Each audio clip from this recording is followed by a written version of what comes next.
Merci, chers amis. Et je voudrais d'abord, en premier lieu, qu'on fasse un tonnerre d'applaudissements à Edwige Diaz.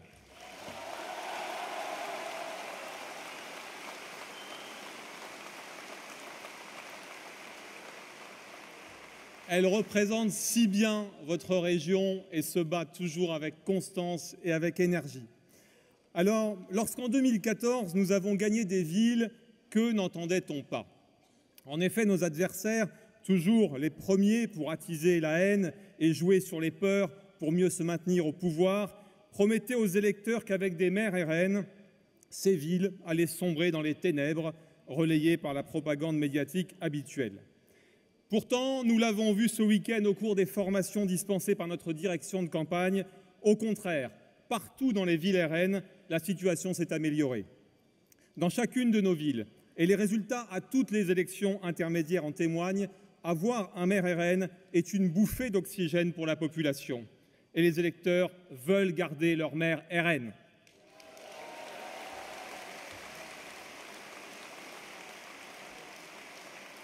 Tout d'abord parce qu'un maire RN, c'est un élu de proximité, non pas par obligation, mais par amour des gens, par amour du service public auquel nous tenons tant. Dans leur ville, nos maires ont instauré des permanences sans rendez-vous, des réunions de quartier, des consultations. Ils n'ont pas peur d'aller au contact, car c'est pour ça que nous faisons de la politique. Écouter nos concitoyens, entendre leurs problèmes et dégager les meilleures solutions pour régler ces problèmes avec les moyens financiers dont nous disposons et en tenant toujours un discours de vérité. Un maire RN, c'est aussi la sécurité avant tout. Dans trop de villes aujourd'hui, les Français ont peur. Alors que la France est soi-disant une grande puissance, de plus en plus de nos concitoyens en sont à restreindre leur propre liberté sans même s'en rendre compte, en n'osant plus fréquenter certains quartiers d'abord, en n'osant plus sortir à certaines heures ensuite, tant la situation est anarchique et en roue libre. Souvenez-vous, déjà en 2018, il y a 7 ans, un ancien ministre de l'Intérieur nous avait parlé de nombreux quartiers de la République où la situation était, je cite, « très dégradée ». Il avait déclaré en démissionnant de son poste de ministre de l'Intérieur lors de sa passation avec Édouard Philippe que dans ces quartiers de nos villes, je cite, « oui, aujourd'hui, c'est plutôt la loi du plus fort qui s'impose, des narcotrafiquants, des islamistes radicaux qui a pris la place de la République ». Il avait même ajouté, je cite toujours, « aujourd'hui, on vit côte à côte. Et je le dis toujours, moi je crains que demain, on vive face à face. » Et c'était un socialiste, preuve que nos adversaires savent mais ne font rien. Sur l'insécurité, quand j'étais maire, de nombreux parents ayant leurs enfants dans de grandes villes étudiantes comme Montpellier, Avignon, Nîmes ou Toulouse, me confiaient que quand leurs enfants sortaient en boîte ou avec des amis le soir, ils ne dormaient parfois pas de la nuit, jusqu'à recevoir ce fameux SMS quand ils étaient rentrés, inquiets que leurs enfants puissent eux aussi faire une mauvaise rencontre ou se prendre un coup de couteau pour un simple regard, une cigarette refusée, comme ça, gratuitement. Voir ses parents terrorisés est indigne d'un pays comme la France. Alors dans leur ville, nos élus RN ont mis de vrais moyens sur la sécurité et avec des résultats réels et concrets. Alors que l'État déshabille la police nationale et la gendarmerie tout en important de manière criminelle une immigration massive, sans jamais demander leur avis aux Français, immigration dont la carte coïncide souvent avec la carte de l'insécurité, eh bien les maires RN, eux, ont créé des polices municipales là où elles n'existaient pas, en ont souvent doublé les effectifs lorsqu'elles existaient et ont mis des moyens importants sur la vidéosurveillance.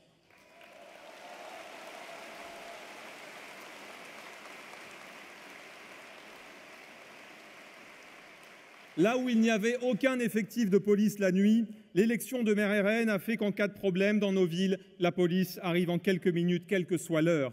Nos habitants y ont gagné en tranquillité d'esprit et la délinquance, qui n'aime pas la présence policière, a souvent fui dans d'autres villes pour accomplir ses trafics et, dans le cas inverse, est traquée. Et des moyens importants sont mis car la sécurité doit être réaffirmée comme la première des libertés.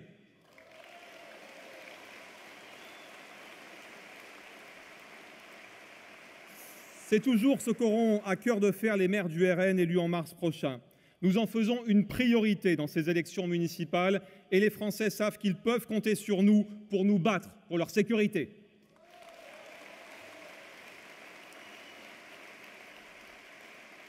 Un maire RN, c'est aussi un maire qui agit en bon père de famille.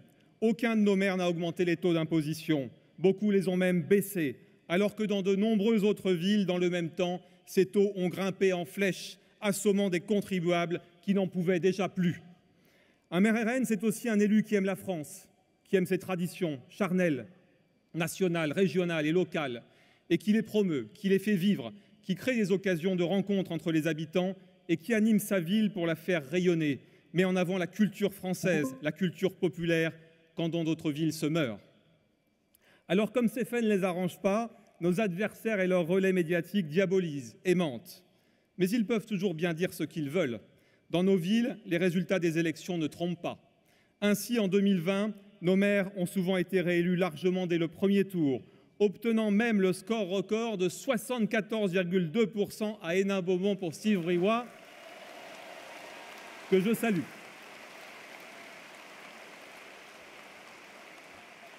Et en 2020 toujours, de nouveaux maires ont été élus, comme notre premier vice-président Louis Alliot à Perpignan.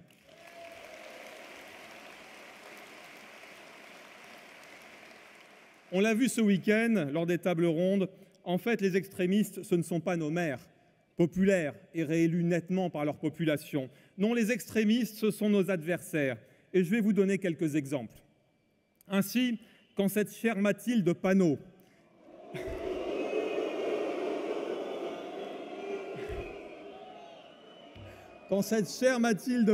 présidente du groupe LFI à l'Assemblée, nous indique que dans les villes où un maire LFI serait élu en mars, la police municipale serait désarmée, c'est bien à propos d'extrémistes.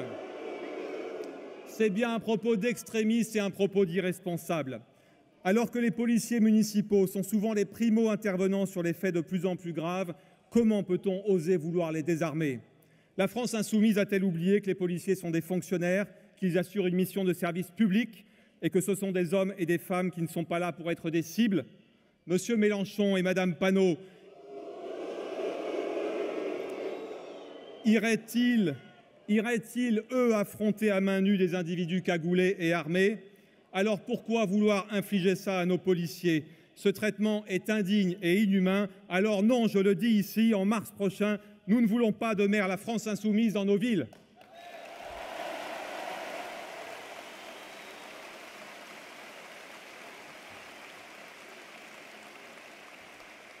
Quand les maires Europe Écologie, et ici à Bordeaux nous sommes bien placés, s'en prennent à notre identité en enlevant les arbres de Noël qu'ils appellent les arbres morts,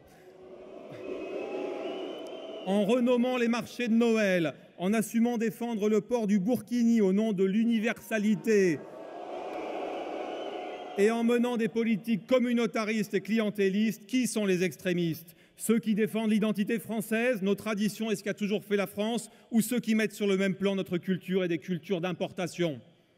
Europe Écologie, c'est aussi le dogmatisme et l'absence de vision économique. Ainsi, lors d'une audition à l'Assemblée nationale, le PDG du groupe Safran déclarait il y a quelques mois qu'il n'investirait plus jamais dans une ville à majorité écologiste. Et il a raison.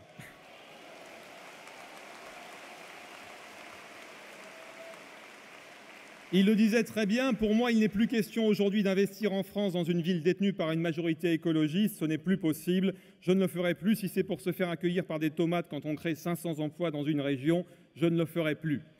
Voilà ce qu'il dit et voilà ce que pensent les investisseurs. Alors non, en mars prochain, nous ne voulons plus de maire Europe Écologie dans nos villes.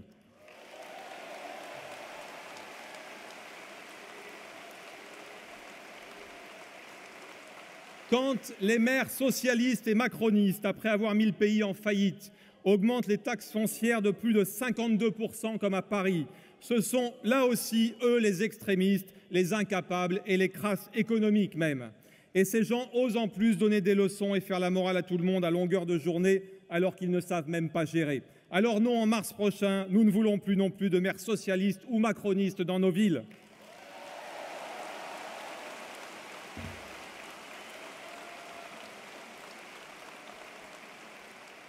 Quand les maires, les républicains, enfin suivent dans la plupart de leurs villes les délires européistes ou gouvernementaux et s'en font les promoteurs, je citerai il y a quelques mois leur enthousiasme à vouloir appliquer avec zèle les ZFE pour empêcher ceux qui n'ont pas de voiture récente d'entrer dans les grandes villes. Je citerai aussi certains cadres nationaux de droite, favorable à la répartition des migrants dans les villes. On le voit bien, ces gens ne servent à rien. Ils se caractérisent par leur mollesse, leur renoncement, leur volonté de ne pas faire de vagues. Pire, de nombreux élus LR flattent aussi le communautarisme, y compris en accordant des subventions problématiques ou en ne combattant pas l'islamisme lorsqu'ils le peuvent. Alors non, en mars prochain, nous ne voulons plus non plus de maires LR dans nos villes.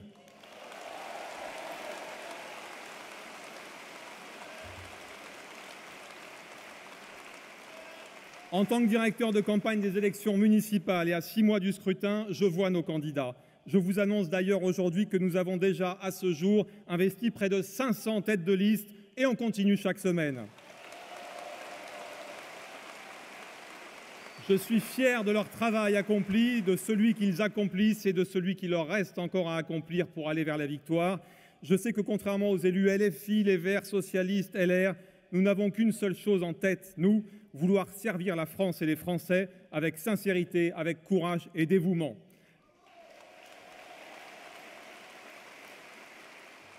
Alors, si vous aimez votre ville, vous aussi, bougez-vous, engagez-vous sur nos listes pour montrer à nos concitoyens qu'il existe des élus qui tiennent leurs engagements et qui pensent à eux toute l'année, 7 jours sur 7, 24 heures sur 24, et pas seulement pendant les élections. N'attendez pas que votre ville soit ruinée par des incompétents, des extrémistes ou des irresponsables pour vous engager en politique et vous battre pour votre peuple. Soyons sur le terrain, rencontrons nos concitoyens, convainquons-les pour que vive la France et que par nos villes revienne la sécurité, nos traditions et que renaisse aussi l'espoir. Alors les 15 et 22 mars 2026, avant de relever notre pays avec Marine Le Pen, avec Jordan Bardella, relevons nos villes en élisant des maires du Rassemblement national et réconcilions enfin les Français avec la politique.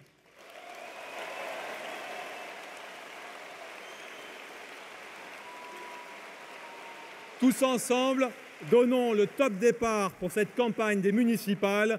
Engageons-nous tous dans ce scrutin et ne soyons pas spectateurs, mais soyons acteurs. C'est tous ensemble que nous y arriverons.